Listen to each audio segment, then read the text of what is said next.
Hello students, we are going to talk about Asian religions. We've got two of them, Hinduism and Buddhism, and after that there's only going to be one study unit left. We've made great progress. So,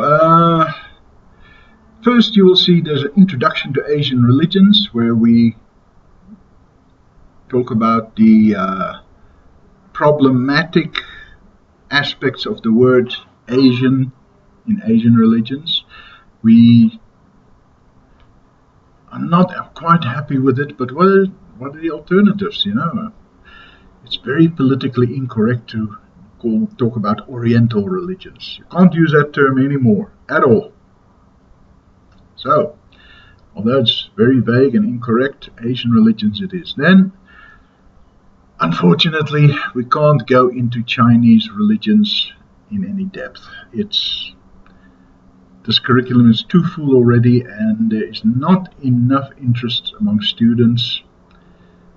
It's something we need to look at again in the future, I know.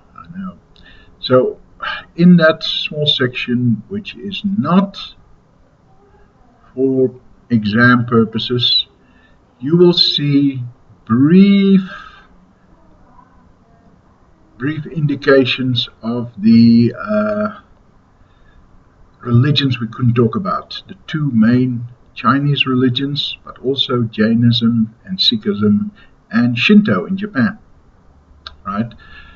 Please read through that at least once, and then read through it again just before the exam.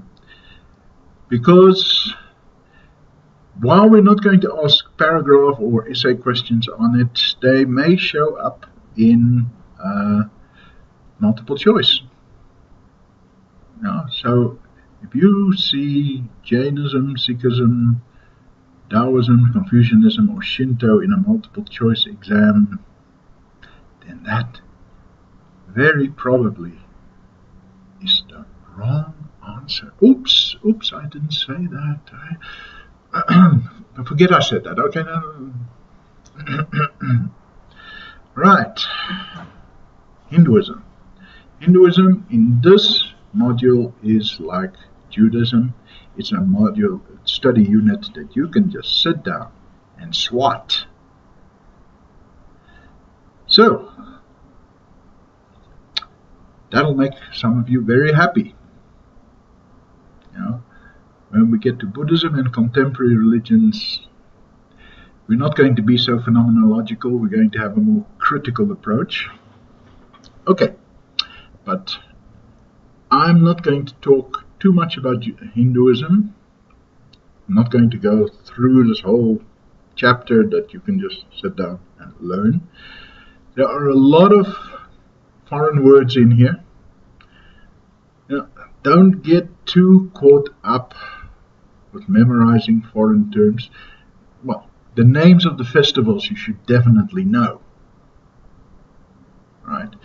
But let's say I ask you a question about the caste system, and you're able to tell me there are four main castes: priests, warriors, merchants, and laborers. Well, okay, good. You can explain how it works and blah, blah, blah. Okay, that's a passing answer. Yeah, that's good for, say, 6, 7 out of 10. If you're also able to tell me, and in the original Sanskrit they're called Brahmins, Kshatriyas, Vaishyas, and Shudras, whoa, then you move on to 8 or 9 out of 10. Okay, that's how it works. So, we've seen some really interesting spellings. Just do your best. We're not going to fail you if there's an H out of place. Also, we've made it a little bit easier because normally when you write Sanskrit words, they have these little dots over the letters or stripes over the letters. We've taken them all out for you. Called diacritics. Okay, so let's talk a little bit about caste, because it's a very central concept in Hinduism. Originally, 3,000 years ago, what the pre-Hindu people of India, the Brahmanic or Vedic religion, what they developed was what's called Varna, and that's still the official framework within which the caste system is understood. Varna literally means color. So yes, there was originally a kind of apartheid flavor to it. The guys at the top of the system were lighter skinned than the guys at the bottom of the system. But that was 3,000 years ago, and boy meets girl, etc., etc., and it's no longer true. You can't guess somebody's Varna just from looking at their complexion. But at the time, it certainly was true. So, we have indications in the text that originally Varna was not hereditary. You didn't automatically belong to the same Varna as your father or mother. There are old texts in the Upanishads and in their commentaries which says, yeah, this guy was a priest and his brother was an administrator and they had a cousin who was a merchant. So at the time it was, you look at what the kid is interested in and you say, oh yeah, this one is very bookish, we'll make a priest out of him, and this one is very athletic, he'd be a good warrior. As time went on, though, things hardened up, and it became more and more normal to just do what your father did. So if your father was a priest, you became a priest. If your father was a warrior, you became a warrior. And so when you read, say, the Bhagavad Gita, and it says that it's better to do your own caste work, even if imperfectly, rather than do another caste's work perfectly, that was composed just as this process was going on. Right, so it hadn't quite solidified yet, but it was doing it. And so the four Varnas splintered into thousands and thousands of little hereditary groups called jati.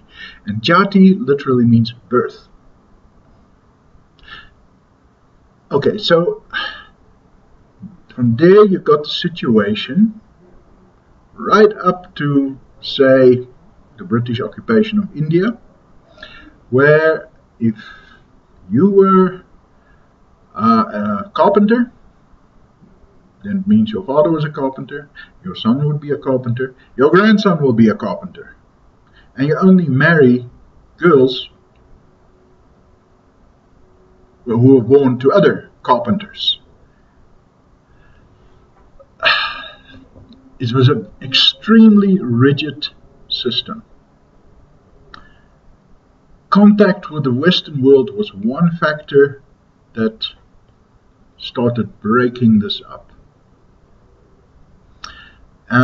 We'd never know if it would have disintegrated by itself anyway. It was very stable for a very long time.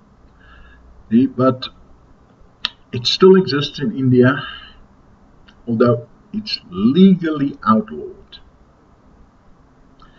Legally, you cannot discriminate in India because of somebody's caste. But if you go to India, you buy a newspaper, there's long lists of matrimonial adverts, right? It means families saying, we have a son and we're looking for a bride for him. And somebody will read that and they say, hey, we got a daughter. Ring them up and see if we can arrange something. And one of the things you will see in there is caste no bar. In other words, we don't mind what caste you are. We're very liberal. We don't care about that at all. But the fact that it still needs to be said means that caste is still around. It's still on people's minds. So you have to see this whole development in the light of the fact that Hinduism believes in reincarnation. Right, so if you are a member of the carpenter caste, but you're a good, honest man, you don't cheat your customers, you make the best wooden furniture you possibly can, you really do your duty as a carpenter, then next time around you can be reborn in something nicer, maybe professor. I don't think there's a professor caste, but maybe we should start one. Okay, don't quote me on that, that was a joke. So that is basically how caste work. In South African Hindu community, it has just about died out. It's something that South African Hindus said, yeah, they did that in India where we came from, but we don't believe in that anymore. Well, the vast majority of Hindus who came to South Africa were lower caste. And so they had absolutely no interest in maintaining the system. And I went to a Hindu temple 10, 15 years ago, and I talked to the people there, and they said very proudly, oh, you should have come 2 months later because we're getting a new priest. And you know something? He's a real Brahmin. Okay. So, it's like the British aristocracy. Britain is supposed to be a democracy now, but if you Sir so-and-so or Lord so-and-so, it still counts for something. Okay, so that is the basis on which it works. And now you can read about Gandhi. Gandhi was not high caste, by the way.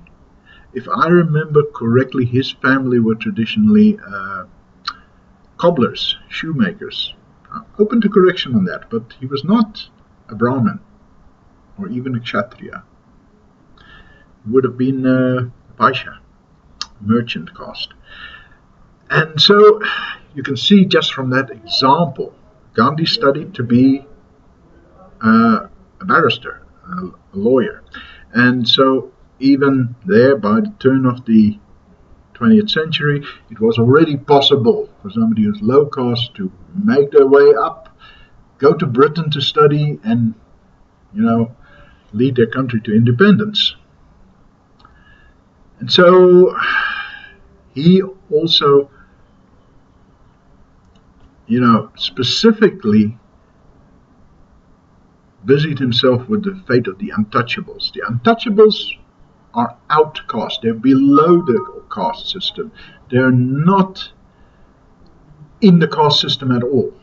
And so they did all the dirty jobs that nobody else would do, removing carcasses and cleaning toilets and that sort of thing. And so Gandhi renamed them Harijans, and which means children of God. And he was one of the people who made sure that they should also get a decent chance to advance in society. They don't call themselves that. They call themselves the Dalits. And a lot of them in the 20th century said, we're no longer Hindus, we are converting to Buddhism, or to Christianity for that matter. And that's a process that's still going on because they still feel discriminated against.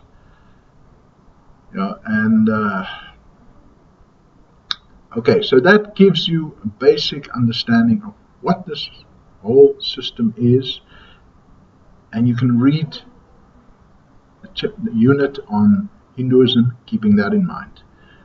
Where are we going? 15 minutes. Okay, that is too long already. I think we'll stop it there. Next week, Buddhism.